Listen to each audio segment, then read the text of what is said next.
핫핸드는 농구에서 기원한 용어로 어떤 선수가 슛이 몇 차례 연속해서 들어가면 그 선수가 다음 시도에서 성공할 확률이 높아진다는 것을 의미하는 스포츠 용어입니다. 이에 대해 1985년 행동학자 킬로비치와 드버스키는 논문에서 핫핸드 현상은 없다라는 내용을 발표했습니다. 과거 필라델피아 세븐티식서스라는 팀을 대상으로 분석한 결과 대부분의 선수가 직전 성공 횟수가 높아지면 오히려 다음 슛 성공 확률이 낮아졌다고 합니다. 안녕하세요. 저는 토브 어학원의 강두현 엄마입니다. 데니얼 카나먼과 아모스 트버스키를 시작으로 본격적으로 연구된 행동경제학에는 수많은 편향들이 존재합니다. 편향은 인간의 인지적 오류를 말하는 것으로 인간은 이성적인 판단만을 한다는 기존 경제학과 대비를 이루는 행동경제학의 대표적인 테마입니다. 따라서 행동경제학은 심리학과 경제학을 함께 고려해야 하므로 상당히 까다롭습니다. 거기에 더하여 우리는 오늘 확률 이론까지 접목해야 합니다. 한편으로는 너무 재미있지만 다른 한편으로는 상당히 고민을 해야 하는 내용이므로 정신을 바짝 차리지 않으면 중간에 길을 놓칠 수 있습니다. 백그라운드 2권 행동경제학 파트에서 대표성 휴리스틱이라는 걸 배우는데요. 이는 고정관념과 관련된 개념으로 A가 범주 B에 속할 가능성을 판단할 때 A가 B의 이미지 전형과 얼마나 유사한지를 바탕으로 판단한다는 내용입니다. 인간은 당면한 문제에 분명한 논리적 오류가 있음에도 우리가 믿고 싶은 대로 믿는 성향이 아주 강하다는 것입니다. 그 대표적인 예로 우리가 오늘 배우게 될 농구 선수의 핫핸드를 들 수 있습니다. 핫핸드는 농구에서 특정 경기 또는 특정 시기에 평소보다 훨씬 뛰어난 활약을 보여주는 선수를 일컫는 말인데요. 농구 경기를 볼 때 캐스터나 해설위원들의 입에서 자주 듣는 말이기도 합니다.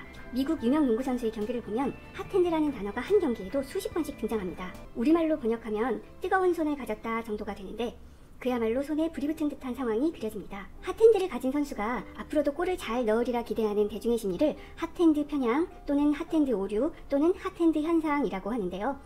핫핸드 편향은 미국의 심리학자 톰 길로비치가 80-81 시즌 필라델피아 세븐티식서스 팀을 분석하면서 제시한 이론으로 그는 핫핸드는 없다라는 결론을 내놓습니다. 통계를 보면 핫핸드는 존재하지 않는다는 것이 그의 설명인데요. 대개 농구 경기 관중들은 두세 번의 슛을 연달아 성공한 선수, 즉 핫핸드를 가진 선수에게는 특별한 힘이 있어서 다음 슛 역시 성공할 거라고 믿는 경향이 강합니다.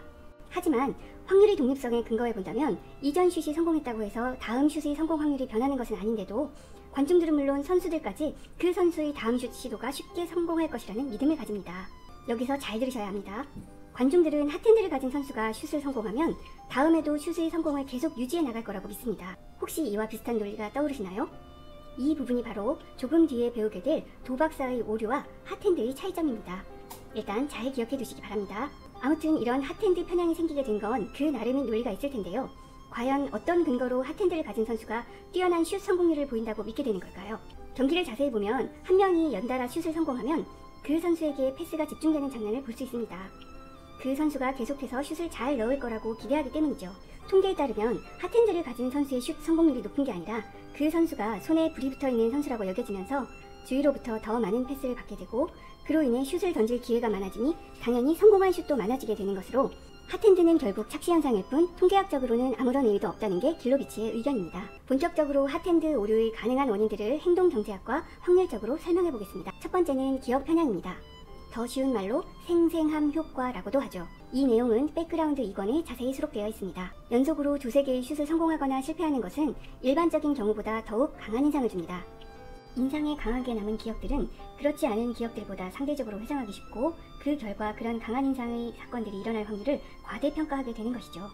또한 이것이 대표성 휴리스틱의 대표적인 사례인 이유는 연속으로 슛을 성공시킨 선수가 다음번에도 슛을 성공할 확률은 아주 낮음에도 불구하고 앞선 전형의 고정관념이 부여되어 그 선수가 또다시 슛을 성공할 것이라고 기대하기 때문입니다. 두 번째는 작은 숫자의 법칙입니다. 대수의 법칙에 따라 표본이 많아지면 통계적 확률은 수학적 확률로 수렴합니다.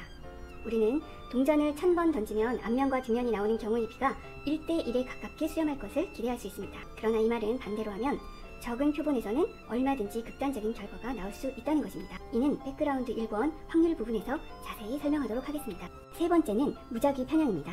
밤하늘에 무작위로 떠있는 별들을 보고 별자리를 지어내는 것처럼 인간은 무작위적 현상에서 패턴을 찾아내는데 굉장히 능한 패턴 탐지기입니다.